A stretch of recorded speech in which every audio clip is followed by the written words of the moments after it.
walking in and um yeah, it's just got this like um it's inviting feel, but like kind of like mysterious and like more on the darker, like moodier side. But Yeah. okay, so as I'm coming in, it's starting to like render some more, and he's standing right in front of me. Um, in the colors of this, it's like his vibe. It's like black with like silver or black with like white. It's like very on brand for what we're starting to perceive of him. Um, okay, so I'm just gonna let him come in because right now he's just kind of like like standing in front of me. He's got his arms crossed, and he's just smiling, and he's like, "Okay, all right." And then I just heard this like, like a lion, like Deep purr. Yeah. yeah. So I'm going to let him come in. Seems like he's All ready. right, you guys. I just put a picture of him from what he's described as last time with the white streak in the hair and everything. Yeah, Here he is. he's like a galactic uh gladiator is what I he like just very like yeah, very warrior. He's got his armor on. Okay, here we go. All right. I'm so excited. Thank you, Stephanie. You're welcome. Okay.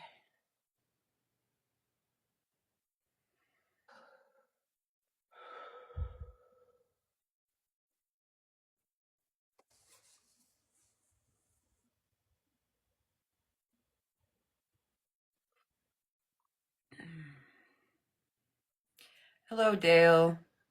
Hello, Nye. Thank you for being here today. Thank you for doing this. I bet it's This one is a bizarre really for special you. one. A little, yes. I was about to say this one's a little unique compared to the other interviews. I was wondering if you could explain why that is. Okay, so I am a parallel expression of Dale's consciousness, of Dale's we share the same frequency, memories over soul. It makes me feel a type of way where I'm like, I don't even know what to say about that. I'm interviewing another version of me, except you're like a 13-foot Yes, lineman. a very um very physical, very real version of you. It blows my mind. But to those out there, like this is becoming a more normal experience where we're learning. This is kind of the point of Earth experience is to realize there are other versions of you that know about you and trying to help you out from the other side. Well, and you're helping it become more of a understanding to people. The this is definitely bizarre, and actually, to put it, things can get really unusual outside of the construct of this place. So this is just kind of a fun little, hey, let's uh let's talk to yourself through your friend. Yeah. It's a weird little cross section we've created. Kind of crazy. I love it. Yeah. I know. When I tell people like what they're like, what do you do? I'm like, well, I sort of turned my friends into interdimensional telephones and we've been making some calls. No big deal. Hello. So thank you again for explaining that. I know that's a hard for me to swallow, so I understand it might be impossible for some people out there watching to believe that. But whatever, it's my truth. Just And come with open mind. yeah, open mind. And before today, I wanted the theme for you, since you are the warrior. I wanted you to talk. There have been a long history of wars concerning your people, and so I wanted that to be the theme. But before we get into that, I wanted you to be able to introduce yourself. I know she described the moodiness and the masculine vibes, but I would like to hear like from you. How would you describe yourself to us? Well, I describe myself as very passionate and creative and um, driven. I'm a leader. I'm a warrior. And I find I, I find it that I've evolved through the many different wars and evolutions and destructions of my own and others. And I'm learning, instead of using the word justice, more of forgiveness, wholeness, and balance. So that's more of a I love that you went there because towards spoiler alert, but that's a huge theme at the end of our interview today because I think it's highly relevant to what we're experiencing right now. But thank you for introducing that because I will be touching on justice and wanting to hear especially about this evolution because this is the evolution we all have to sort of take to heart. I know you've got a good list of questions. I know. Well, you probably already know my questions We since worked you know me. together on it.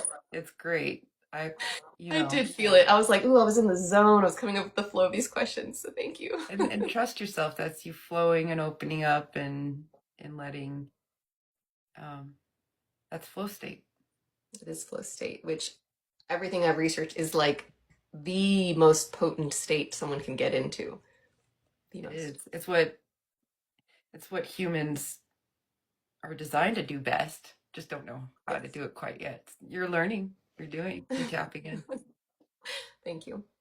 Okay, so then going back to who you were and your lineages, we met Itiniak, who's like a hybrid, more modern version, but you have declared you're like an ancient one, Yeah.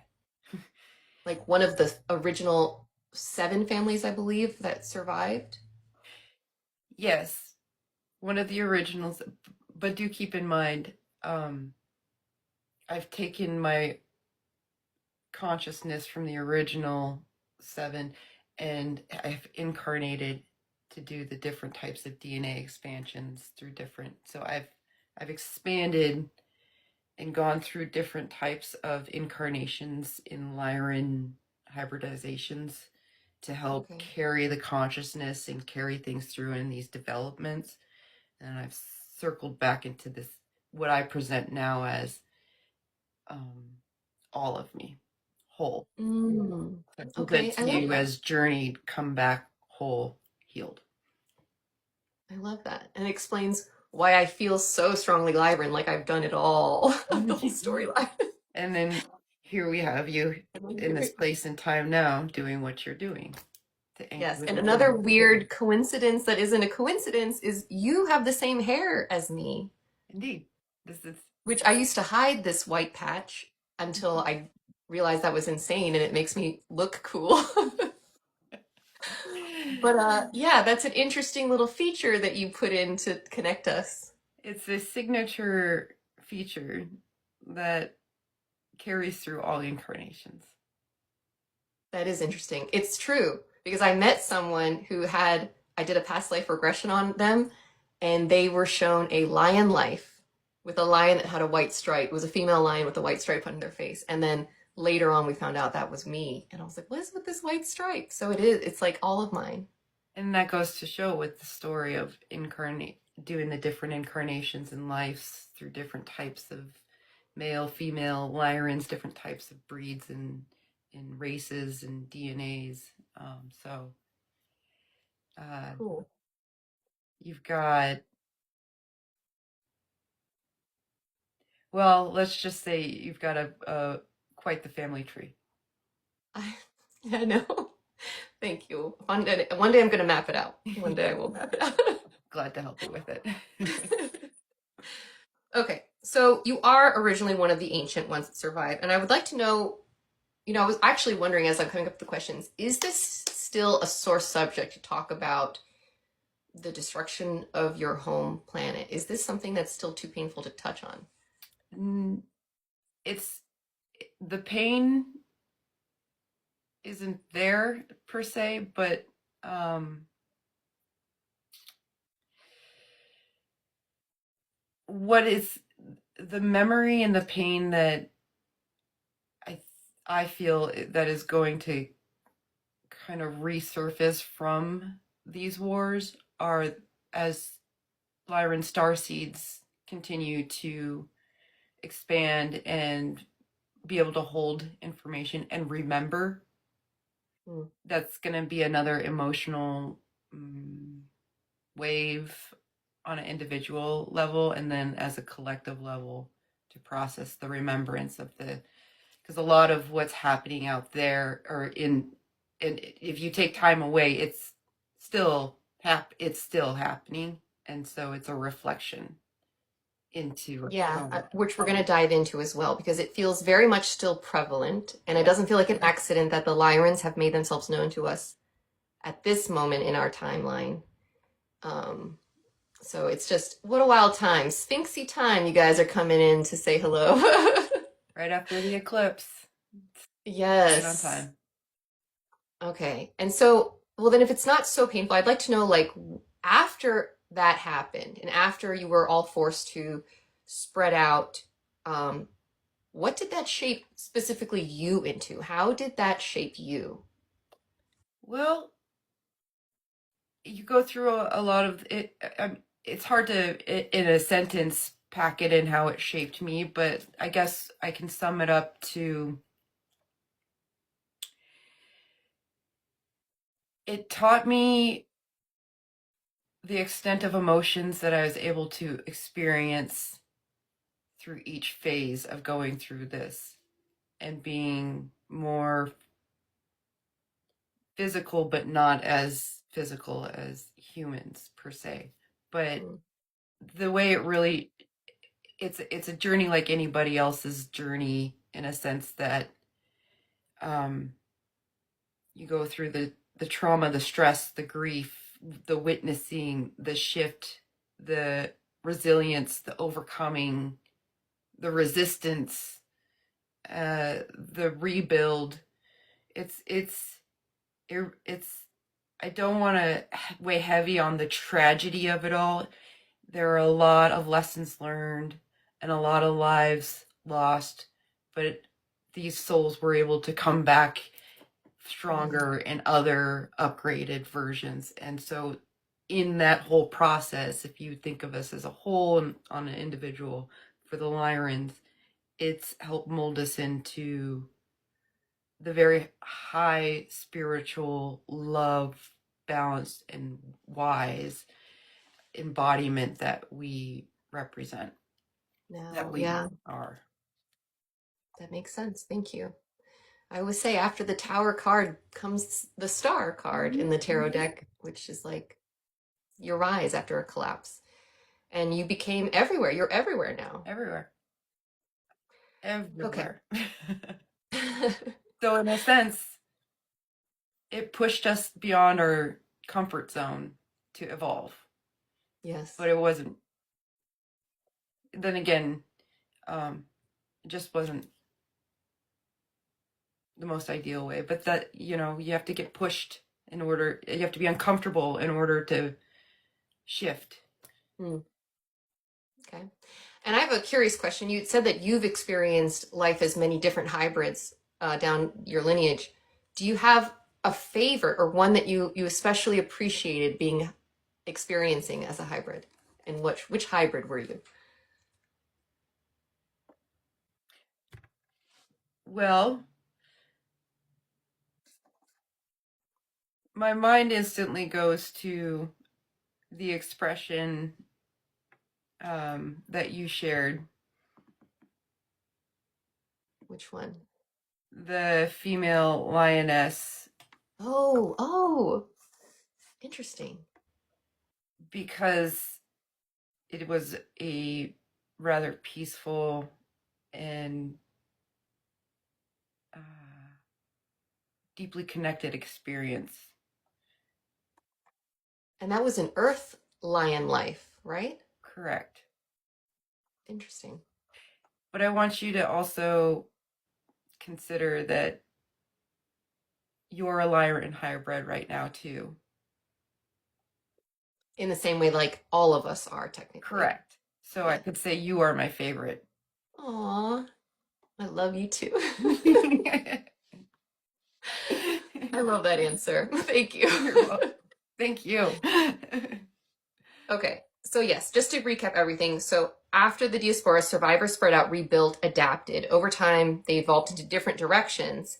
And as far as I'm understanding, this is sort of when things started leading to different kinds of conflict and leading to what we know as the Orion Wars, correct? It's because within the Lyran factions, some went more towards sovereignty and some went more towards control and hierarchical systems, correct? Correct. Is there anything you'd like to clarify? Because that was like a very brief, like, let me see what we know, what we think we know about the Orion Wars. And is there anything else you'd like to elaborate? Maybe more to help us understand what was it about the control and hierarchical systems that was so appealing for some of those groups?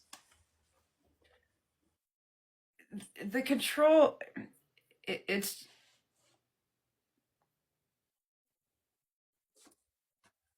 the Lyran. Are you talking about the Lyrans that went on to the more control side?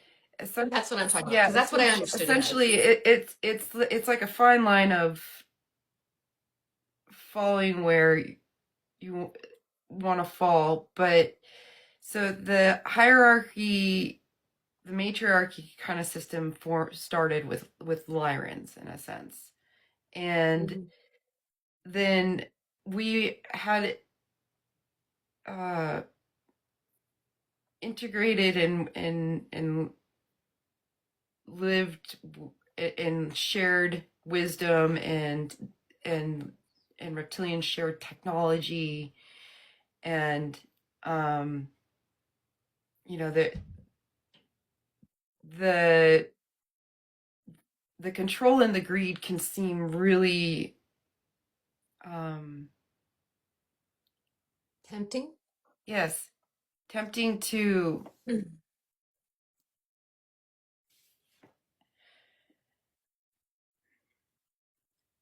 it's hard for me to try to describe just make it one-sided. They went to control and then others went to sovereignty and light. It's Yeah. like you get questioned and tested and put to the scale of where you know you got to experience the depth of the temptation like you said and then kind of evolve out of it. So it was like every we'll say in this scenario, every Lyran being had the choice to experience and to go down the more control, the more self-serving, and the more disconnected. But a lot of Lyrans, because they're so naturally just connected and sovereign beings, didn't falter into the lower. I guess you can say this sounds so but the more physical, the more Like power and control of wealth. power and control, and then also the thirst for energy, the thirst for that loosh that comes out of fear and control. And you know, it's like any being has that free will to go in that direction, and there were Lyrans that there were some Yeah. hybrid Lyran beings. It gets real mushy and mixy too. Yeah. The lower you get, the more It embodied you get. it just was interesting to me because my original thought was, well, this was a the Orion Wars was like a Lyran versus Reptilian war, but it's more complicated than that. It's more yeah, it's more of it's a spiritual war. It really It is a is. spiritual war, It's a spiritual war, which reminds me, self-serving or unity. yes, which I always think of our movies, Star Wars. I think they sort of depict a generalized understanding of the concept of the Orion Wars. Would you say that that's true? Yeah, it's a reflection, or you know, it is true. Yeah. And so there was this like very powerful empire, you can call it, but of like the control factions, the one who wanted hierarchical structure, control, order. Yeah,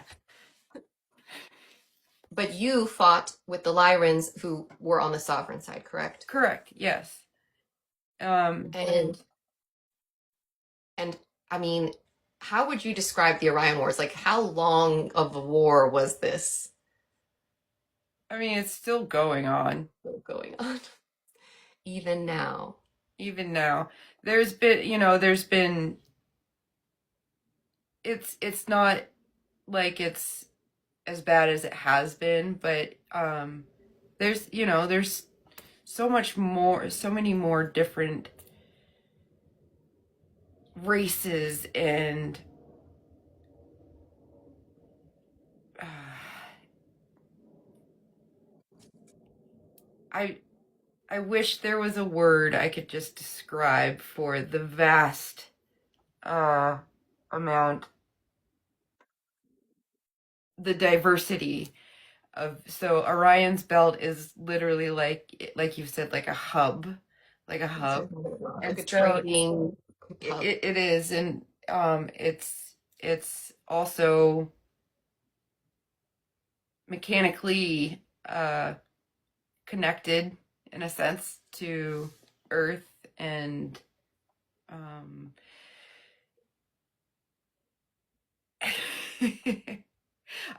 I don't want to. Are you hinting at Sphinx stuff? Yeah,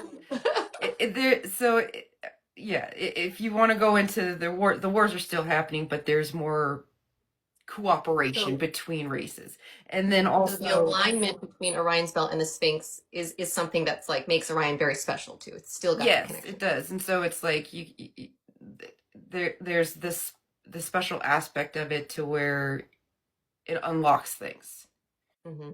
alignments, and unlocking. It's a big thing, but also it is like this galactic hub where there's so much going on, coming and going, that it's not necessarily there's a battlefield happening right there. It's not like there's active like battles and wars going on um currently. There have been some really disturbing ones that many starseeds will begin to remember, and um I'm not trying to instill any kind of fear or anything, but there will be moments uh of remembrance of full on home planets that your souls once lived on, disintegrating or exploding in the you know and then um a lot of battlefield memories and gore, because that is a part of Starseed's history. So I feel like I'm going down a dark place. No, it's okay. And it's true because I myself, I mean, knowing what now we're connected, it makes more sense. But my whole life in childhood, I remember so many battle scene dreams. It's just, yeah, it's, I think there are many of us out there that have a remembrance that we have this warrior spirit. We've fought, Yes, literally, and literally fought. and so when you think about the wars and a lot of Starseeds, if even if you just tune in for a minute and put your intention to, let's say, my Lyran, like I'm talking, this is just an exercise that individuals can do. Mhm. But if you feel you are a star seed, or you are a Lyran star seed, and you're sitting in your own energy, you can start to reflect on Lyran and see what imagery flashes or what idea comes to your mind. And that there is what you can consider a flash of a memory. And you don't need to embody it for whatever it is, but if you're starting to get curious and feeling like you are starting to remember part of your Lyran expressions, just sit down with yourself and allow yourself to feel or see what first comes to mind and trust it. Don't dismiss it. Thank you for that. Okay, so I love thinking about Orion. It's funny because it's funny how what I'm watching or reading always ties into somehow with these interviews. And I'm currently just finishing a show called Invincible, which is about these aliens that have this whole controlling, conquering um, empire. And it's really interesting because some of the characters that live within the empire eventually start to go through their own questioning of once they realize what love truly is. Because they, of course, a conquest empire is not going to raise their people with love. That's something they're devoid of.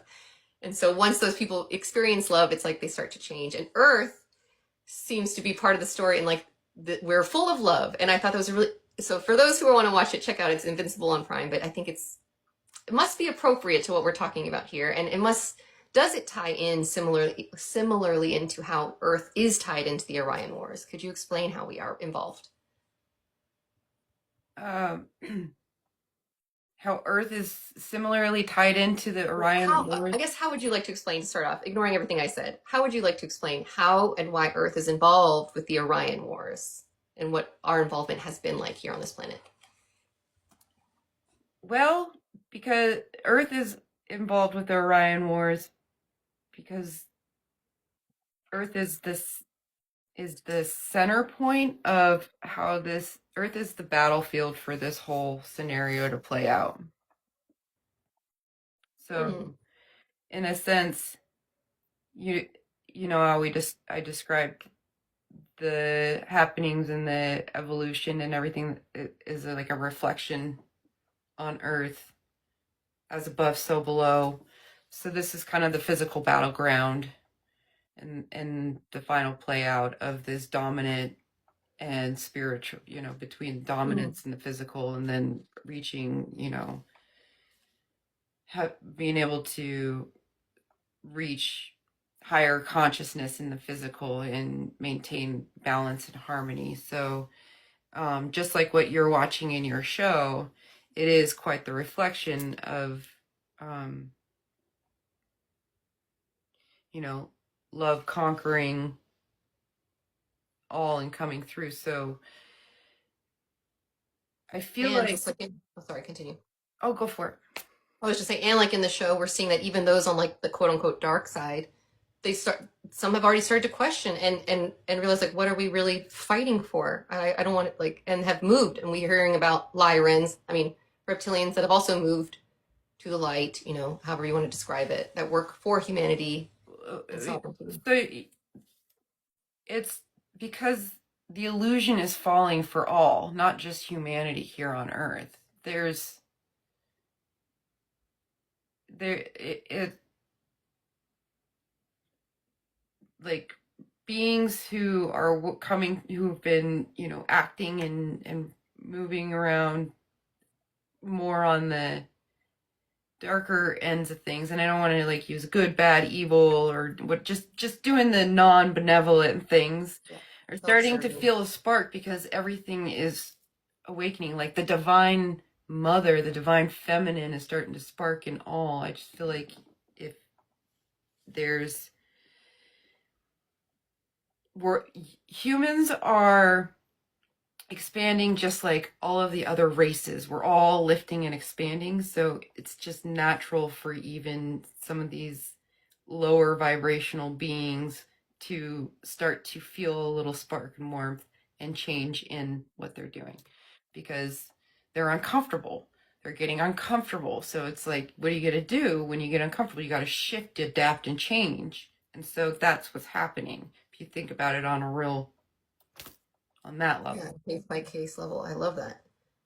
Um, and so bringing us now to present day, you were saying that the war is still technically happening now, but of course it's not going to look like pew pew boom boom here. Yeah. How would you like to explain what does that war we're involved in right now, playing a part in right now, look like truly for us out here? Okay, so uh